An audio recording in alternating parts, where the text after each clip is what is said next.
Good morning, everybody, and welcome to another Sunday here at First Unitarian Society, where I'm pleased to announce it's 63 degrees warmer than it is outside. And this is not just any Sunday. This is very special because it's part of Martin Luther King weekend here at First Unitarian Society, where independent thinkers gather in a safe, nurturing environment to explore issues of social, spiritual, and ethical significance as we try to make a difference in this world. I'm Steve Goldberg, a proud, frostbitten member of this congregation, and I extend a very special and warm welcome to any guests, visitors, or newcomers.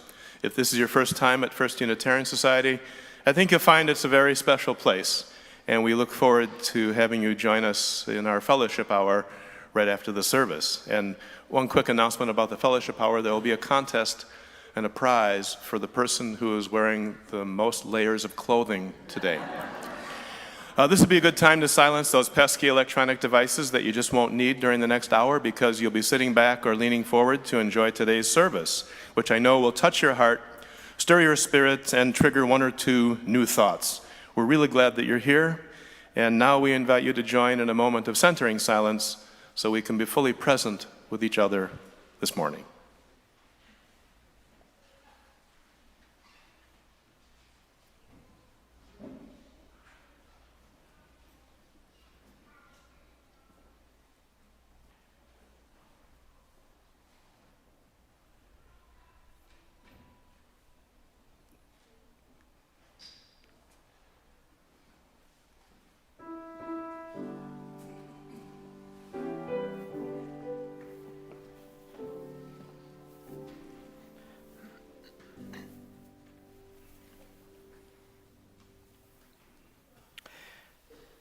Our opening words and the lighting of our chalice words are written by Unitarian Universalist minister Erica Hewitt. She writes, "The word courage comes from the Latin cor, which means heart. According to the poet Mark Nepo, the original use of the word courage meant to stand by one's core. He says, a striking concept that reinforces the belief found in almost all traditions, that living from the center is what enables us to face whatever life has to offer. To encourage means to hearten, to impart strength and confidence. This is our work as a religious community, to encourage one another, to be bold in engaging the world around us, as well as what scares us internally, to give one another the confidence and the heart to live as fully as possible." And now rising in the ways that we do, continuing with Erica Hewitt's words together as we spark the flame of our chalice, we say, "With full hearts, we affirm our relationships with one another. We recognize our agency and our connective power, and we accept our responsibility to be bold and courageous. We light this chalice, symbol of all that we are, all that we have done together, and all that we will be, as our shared ministry encourages those within and beyond our walls." Remaining standing as we lift our voices together on to 149, lift every voice and sing.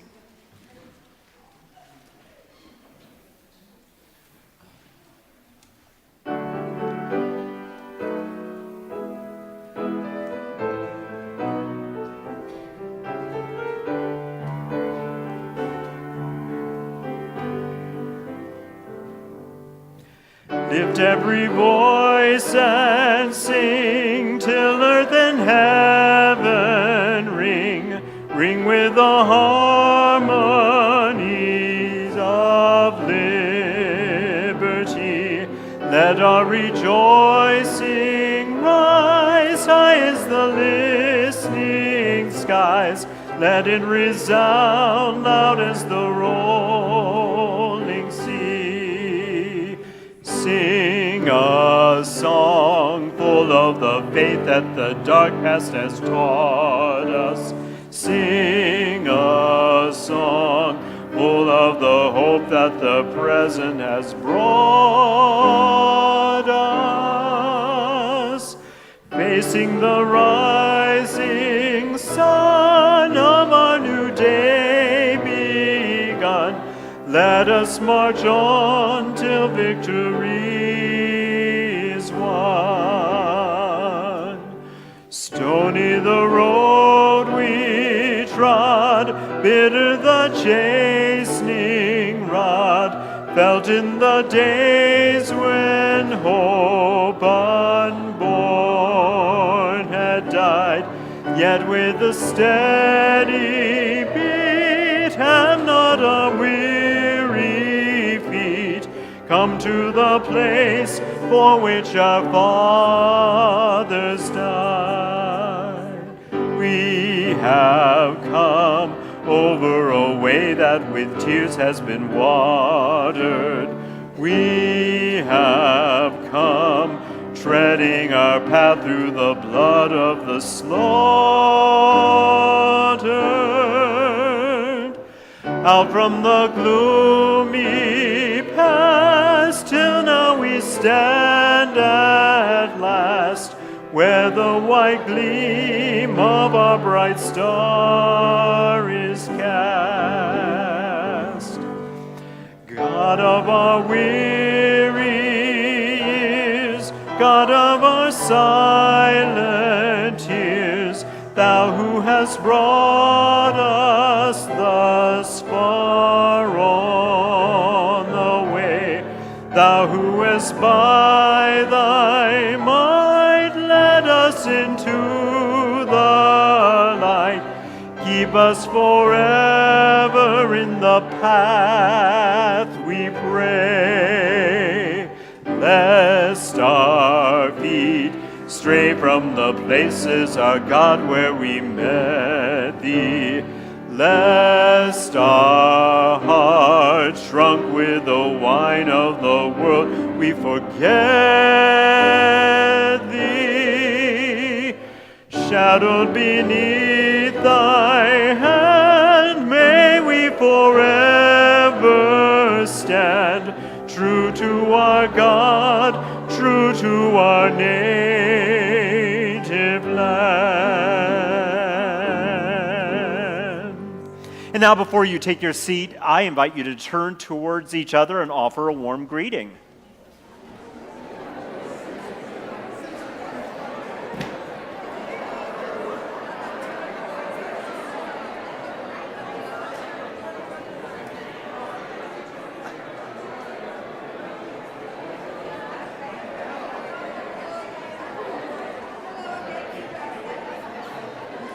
Doug.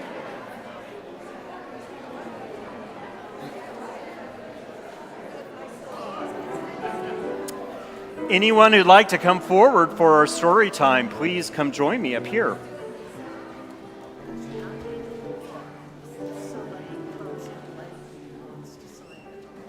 Okay.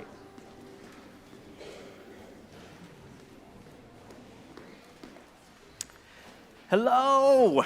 Yes, do be not shy. So today, we are continuing to think about some of the legacy around Martin Luther King, which is larger than just one person. And so, among other things, we are remembering some other African American prophets, people who have been an important part of change in the world. And today we are remembering also Langston Hughes. Langston Hughes was an African-American author, poet, playwright, who was an incredible change agent, a person who brought about great change in the world. As a matter of fact, he was one of the organizers of what was called the Harlem Renaissance, which was an opportunity in New York City in the 1920s for African-American intellectuals, artists, creative thinkers to work together and really begin to offer new visions for the world, new ways to treat one another. And so Langston Hughes wrote many plays and a poem that is called That Is My Dream. And this particular version of this takes some of the images that would have been true during the time that Langston Hughes was alive. He was born about 1902 and died in the 60s. And he lived in a time when something that is a very difficult part of American history was still true, and that's segregation. Does anyone know what segregation means? Yeah. Right, blacks and whites are separated, that there are different facilities, sometimes different water fountains, that the African Americans would sit at the back of the bus, and there was legal ramifications if they didn't. So this existed for many years and was in the mind of Langston Hughes as he wrote about what he dreamed. And so this is meant to both represent what was true, but also what dreams might suggest is true. So let's see what the poem and the images say. To fling my arms wide.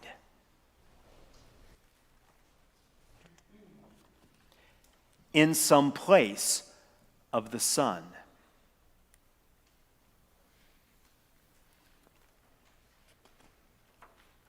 To whirl and to dance.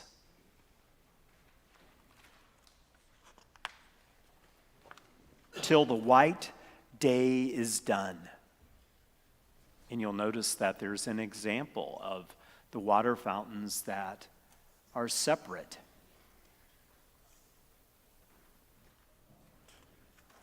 Then rest at cool evening.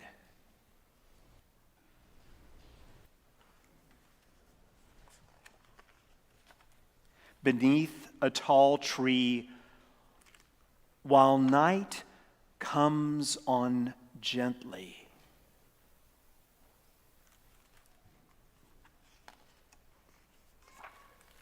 Dark like me.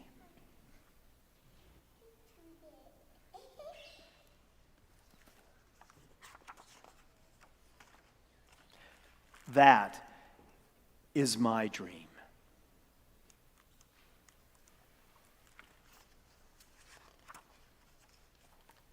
To fling my arms wide in the face of the sun.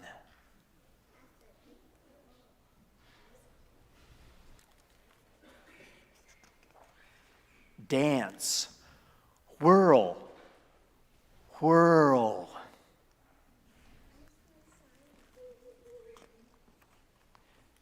Till the quick day is done.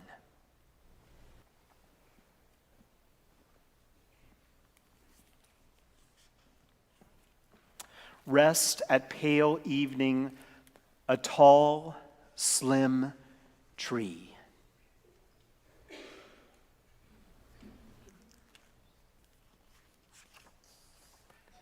Night coming tenderly.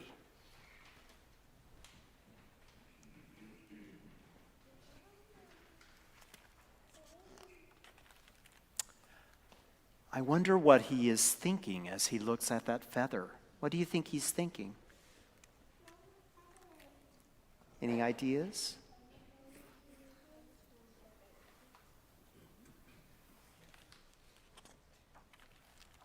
Black, like me.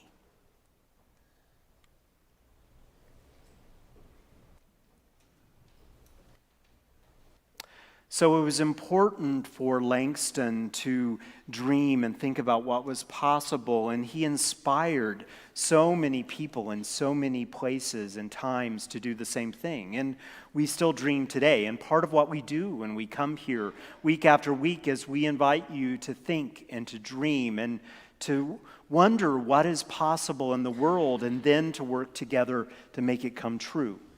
So as we sing you to your classes, may you continue together to dream about what is possible in the world and talk about it with each other and work in whatever way you can. So let's rise in all the ways that we do. Thank you for sharing this story, this poem, these images with me. And we will sing 151 as you go to your classes.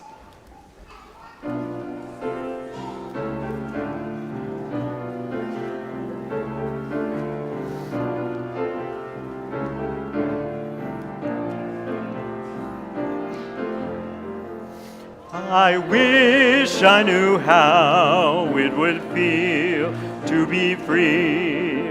I wish I could break all these chains holding me. I wish I could say all the things I could say. Say 'em loud, say 'em clear, for the whole world to hear. Say 'em loud, say 'em clear, for the whole world to hear. I wish I could share all the love deep in my heart. Remove all the bars that still keep us apart. I wish you could know what it means to be me.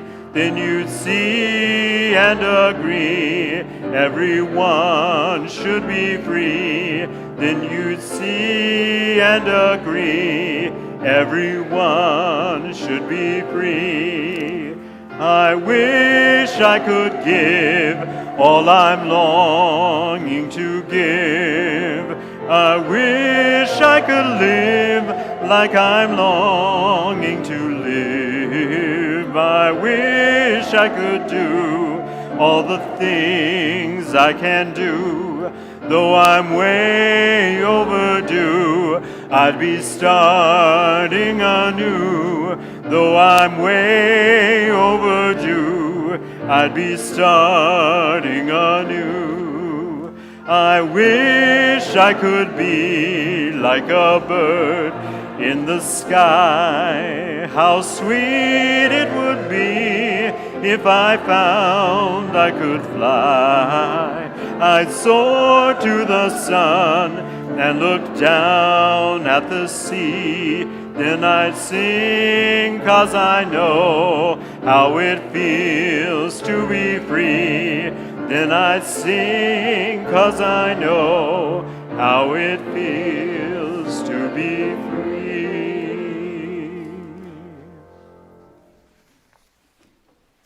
You may be seated. Two readings in preparation for our reflection. The first is taken from an ancient source, the writings of Lao Tzu. If there is to be peace in the world, there must be peace in the nations. If there is to be peace in the nations, there must be peace in the cities. If there is to be peace in the cities, there must be peace between neighbors. If there is to be peace between neighbors, there must be peace in the home. If there is to be peace in the home, there must be peace in the heart. The second reading from a contemporary source is taken from the writing of Barbara Hamilton Hallway, Unitarian Universalist minister, Coming into Our Power. Spirit of life in and around us, here is our chance once again to live like we wish the world would live. May we find within ourselves the courage to be who we are. May we know when it is time to listen and when it is time to speak. May we trust ourselves to be the ones to find the words that need to be said or to do what needs to be done. May we trust one another and know that there are many ways to go through life. May we know that though we cannot change some of what life gives us, we can choose how we deal with what we are given. We are coming into our power. Together, we can make possible justice and love. We are all connected. We depend on one another more than we know. We are one body. Here ends the readings.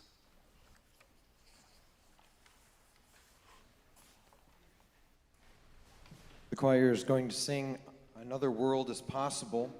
The words are, it doesn't have to be like this. Another world is possible. Luchamos por la libertad, which is Spanish for we fight for freedom. And the third verse, they didn't know that we were seeds. And there's a rhythmic chant that I'm going to invite you to join us on. We sing it several times throughout the course of the song, and it goes like this. We are unstoppable. Another world is possible. Can you try that with me? We are unstoppable. Another world is possible. Repeat that. We are unstoppable. Another world is possible. So I'll bring you in. When we say it, you can say it. You don't have to. It's no pressure. It's just fun. All right, here we go.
Thank you, choir.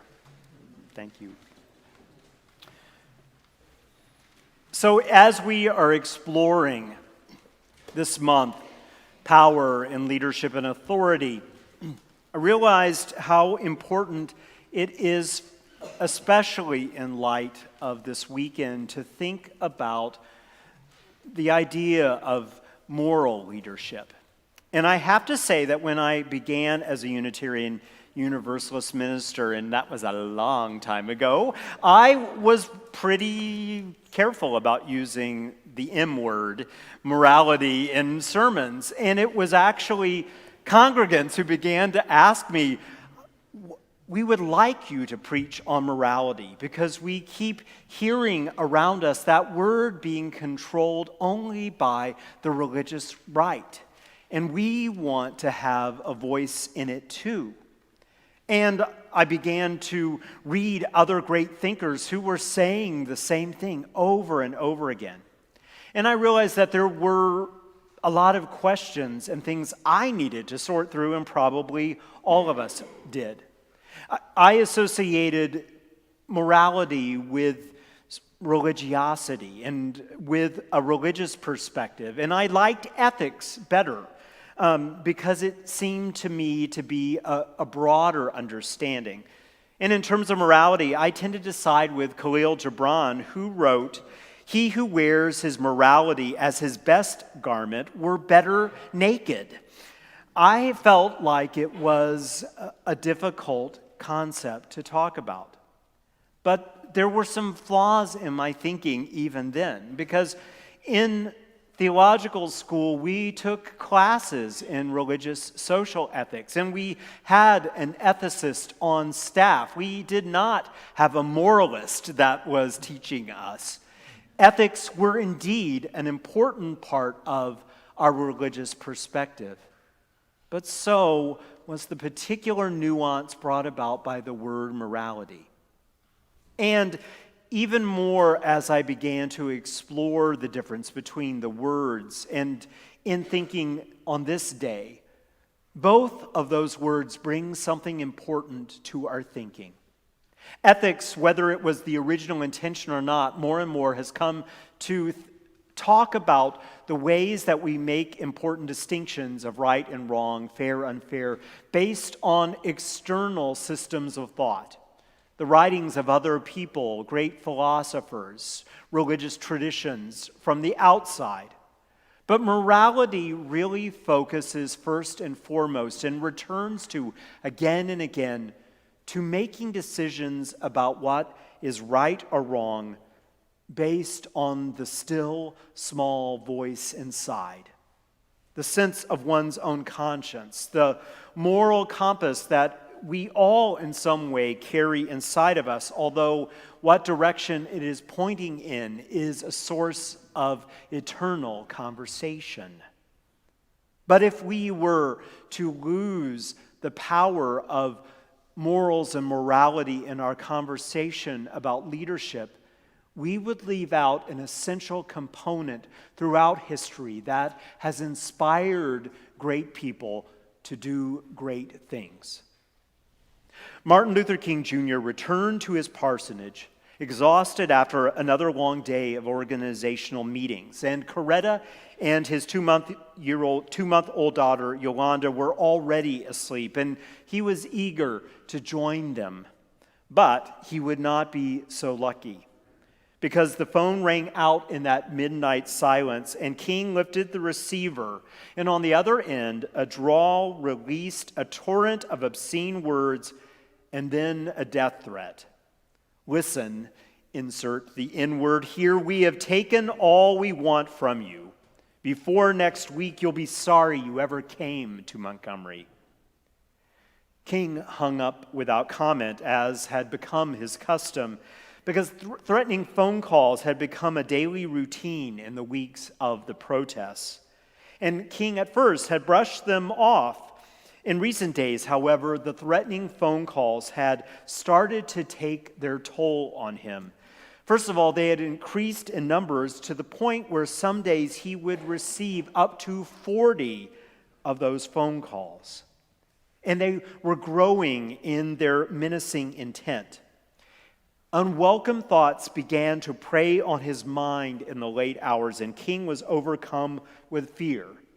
He wrote later, "I got out of bed and I began to walk the floor. I'd heard all of those things before, but for some reason that night they got to me."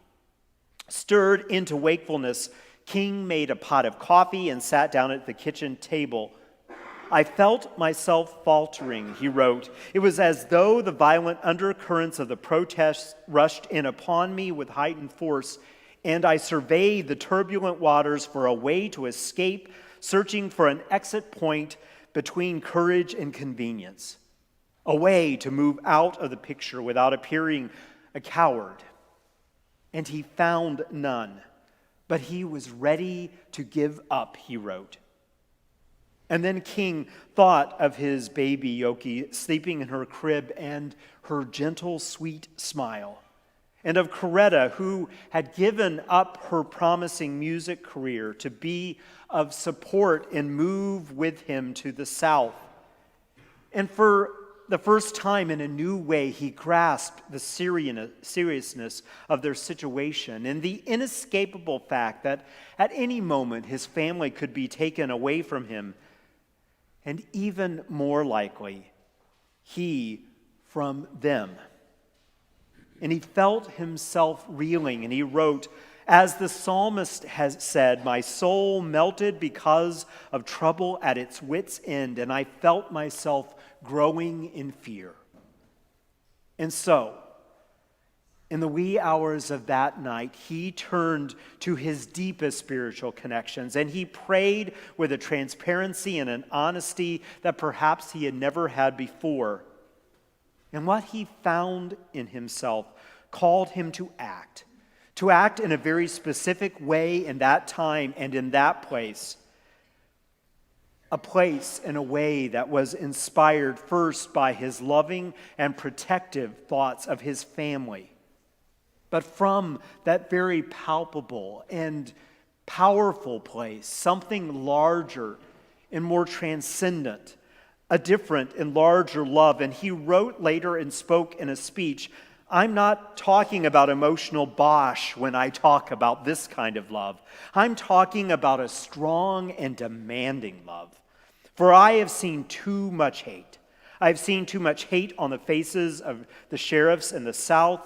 I've seen hate on the faces of too many Klansmen and too many white citizens, counselors in the South to want to hate myself, because every time I see it, I know that it does something not only to their faces, but their personalities, and I say to myself, that hate is too great a burden to bear.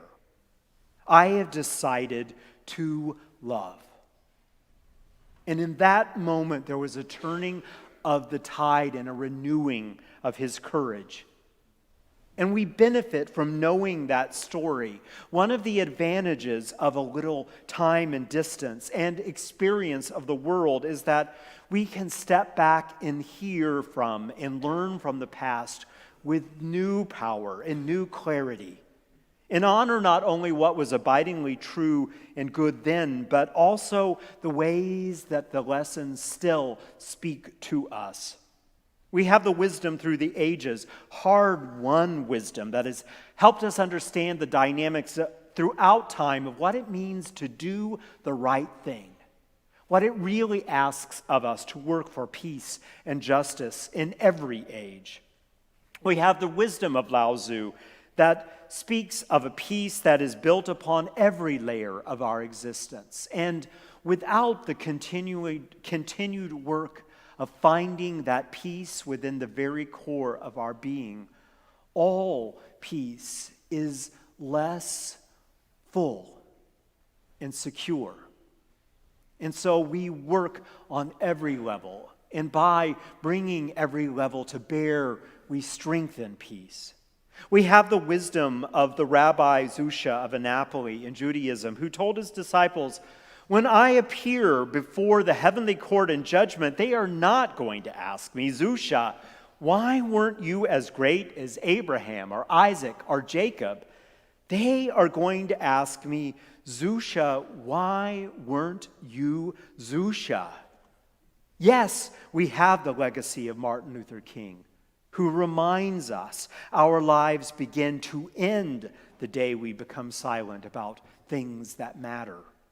We have the gift of knowing that MLK was essential to civil rights, but we also know that it took thousands and thousands of people, each doing their own part to make it happen.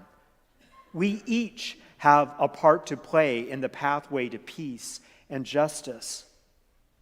And we remember that when we are deciding what we are to do, the real question is not ultimately, what would Jesus or the Buddha or Clara Barton or Martin Luther King do?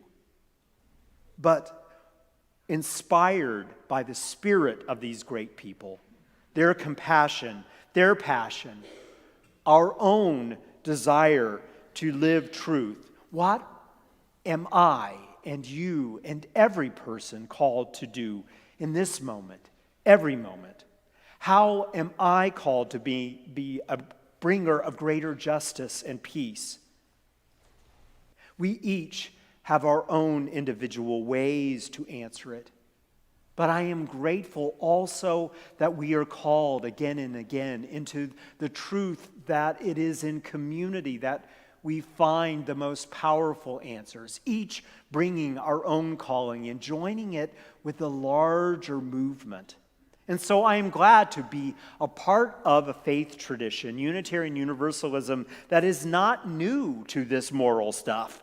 We have a long history of thinking carefully and then doing what is right. We have studied and we have spoken out again and again on certain things that still matter to this day. And that history, that legacy lives in this place and in each of us. We continue to believe that feeding the hungry and clothing the naked are moral duties for all of us, and we work on behalf of economic justice.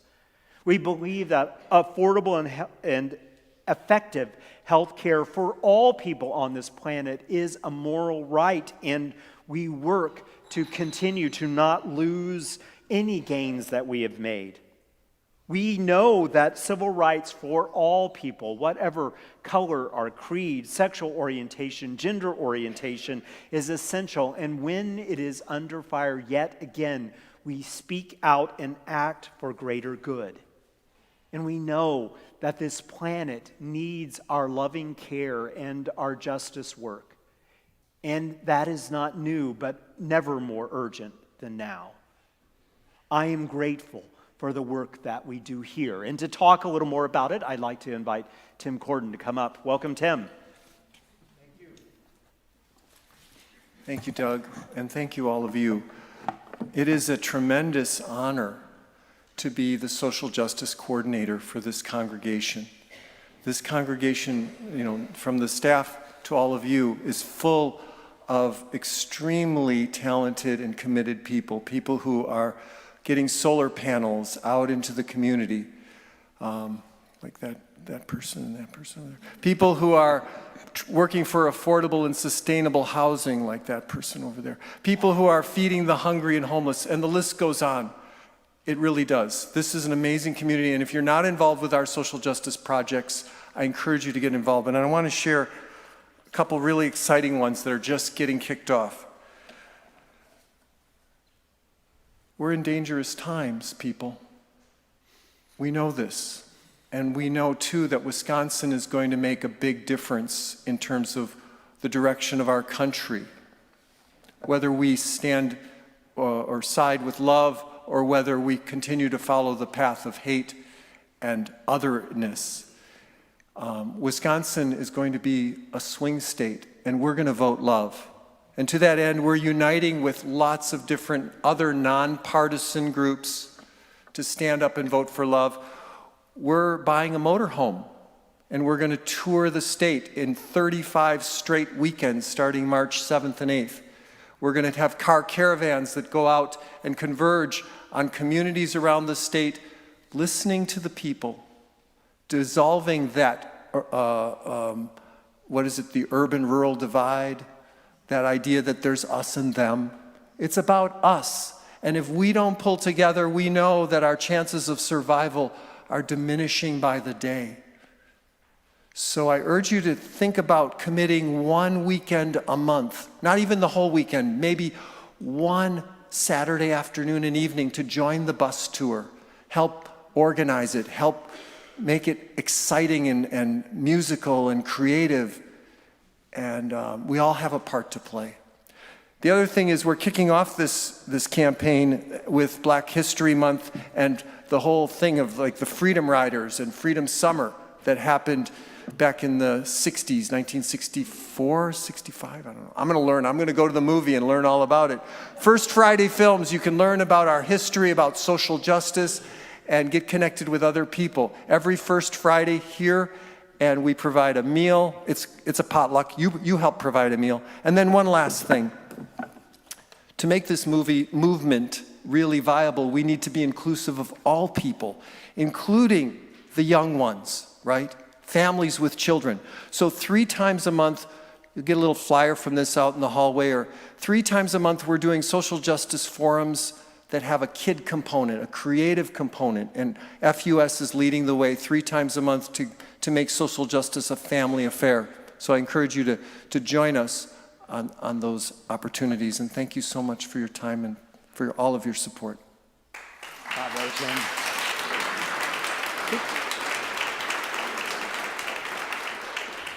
Thank you, Tim. So we are already a moral people, and we cannot afford to lose that sense of moral leadership and our voice at the table. In addition, in this week, when the administration has issued new guidelines to protect prayer in public schools with a particular conservative overview to it, we must remain at the table about all of these issues. And we are long practiced at letting our voices speak about religious values for us all. So it gives me hope. It gives me hope that our forebears have already navigated the difficult waters of difficult times and have found faith and courage to do what is right, but also to not lose their joy and their celebration of life. It is the time for us to not lose our moral voice, our leadership in these matters, to not lose our connection to the still small voice inside. Albert Camus wrote, "If I had to write a book on morality, I would have 100 pages, and 99 would be blank. And on the last page, I should write, I recognize only one duty, and that is to love. And as far as everything else is concerned, I say no." May we find in ourselves the moral courage to live in this time and do the good work together. So may it be. Amen and blessed be. Every week, we have multiple opportunities to do that good work. As we prepare to give and receive the offering, I remind you that there is good work here on many levels. In addition to supporting the ongoing work of this congregation, I remind you that Dane County NAACP is the recipient of the Share the Offering for this weekend's offerings. So I invite you to find that spirit of generosity and deeper love, and may it be a part of what we do together as the offering is given and received. Dr. King sometimes is credited with being a Unitarian, but he was not, although he did preach in several Unitarian churches and at our Unitarian Universalist Association General Assembly one time. But he was a Christian, and he said famously, "Jesus gave me the message. Gandhi gave me the method." And so we're going to sing some words that are often attributed to Gandhi, inaccurately, but in the course of our singing, I will speak the actual quote from Gandhi. Here's how it often gets distilled down for bumper stickers. Be the change you want to see in the world. We're also going to sing, be the voice you want to hear in the world and be the light you want to shine in the world.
Tendencies in the world would also change.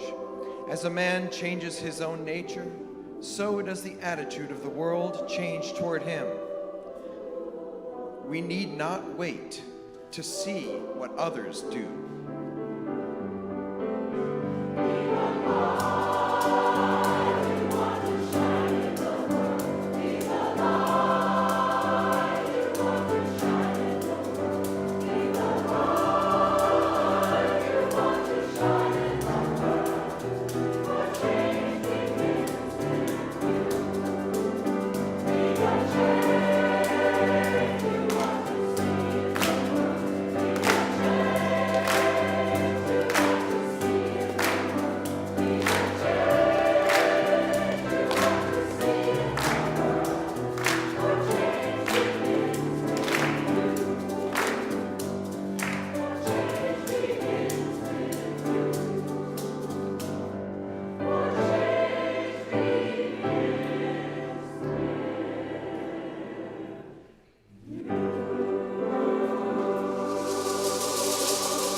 So change begins with you, but so does volunteering.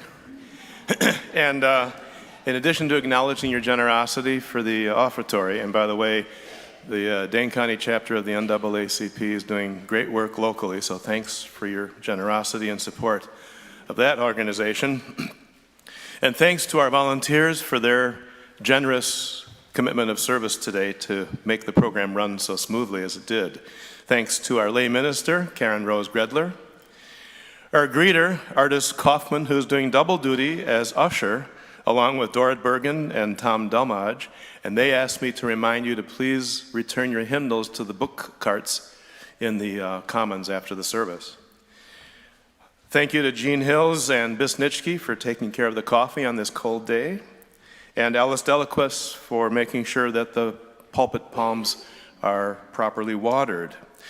Next week, we could use more volunteers, so if you're interested and if you would like to hear your name spoken over this microphone, articulately and energetically, please go online. In fact, there's a laptop set up in the Commons, so you can see what kind of help we do need for these services. It's fun, it's easy, and as I said, you'll hear your name announced.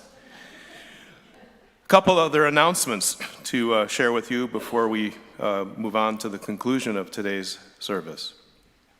The first announcement is really a fun one about a date we'd like you to save. That's February 14th, which happens to be what special day?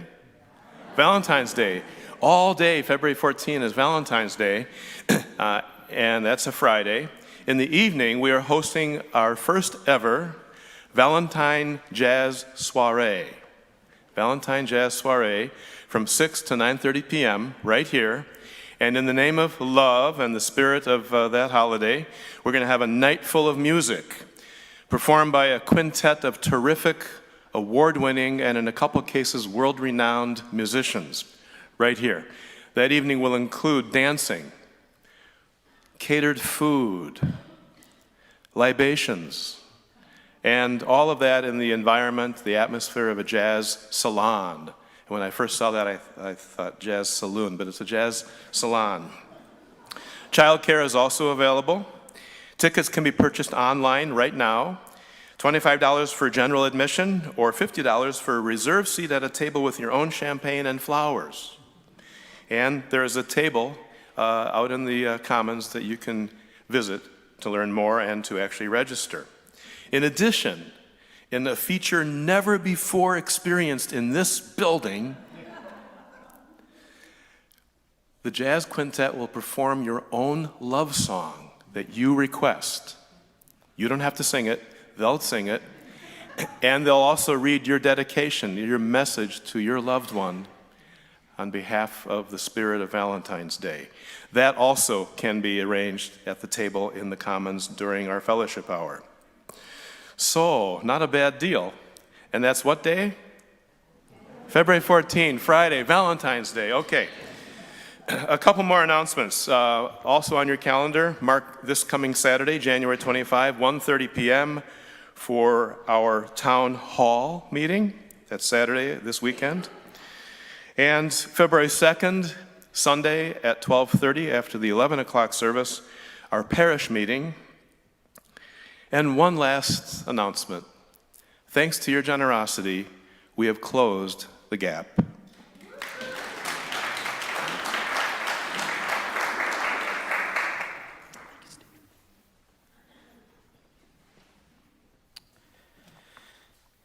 And before we conclude our service, as we do every week, for a few moments we remember as a community that we come bringing all that is true in our lives, joys and sorrows alike, and in a place where we seek to be supportive and caring, to take a moment to hold those both privately and together. And so as you think for a moment about what is true in your life, what joys or sorrows exist for you or those that you love, we are happy to honor a couple of joys and sorrows that we were informed of. Both of them happen to have to do with new life in our world. Congratulations to Mary Rendell on the birth of her grandchildren, Charlotte Mary and Alexandra May, who were born on January 16th. Mothers, babies, dad, all are doing well. Much love to Mary and her family as they celebrate these new lives. And our love to the Parker family, for Evan Thomas Parker was born to Kayleen and Jordan Parker on December 21st. And so we also send our love to the family as they celebrate new life. May we remember that we are always deeply connected to each other and to the heart of the universe itself.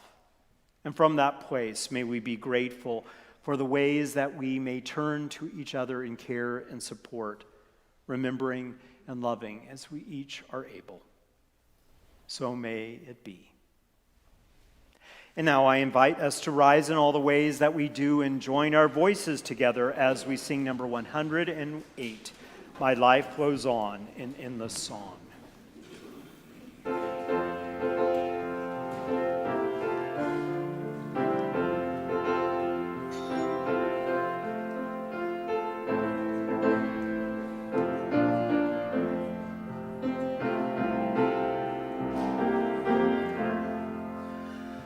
My life flows on in endless song above earth's lamentation. I hear the real, though far off hymn that hails a new creation. Through all the tumult and the strife, I hear the music ringing. It sounds an echo in my soul. How can I keep from singing? What though the tempest round me roars? I know the truth it liveth.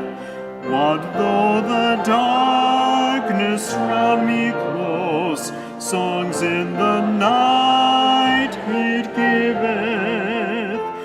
no storm can shake my inmost calm, while to that rock I'm clinging, since love prevails in heaven and earth. How can I keep from singing when tyrants tremble as they hear the bells of freedom ringing, when friends rejoice both far and near? How can I keep from singing? To prison cell and dungeon vile, our thoughts to them are winging, when friends by shame are undefiled. How can I keep from singing? May we indeed continue to find our voice in our song. When we need it, may that inner voice bring us the courage that carries us forward into the difficult times. Though we extinguish this chalice, we do not extinguish the light of ancient and contemporary wisdom. We do not extinguish the power of our commitment to what matters, or the warmth of love and compassion. These remain until you gather in this place again. I invite you now to take a seat and receive one more gift of music together in worship before we leave.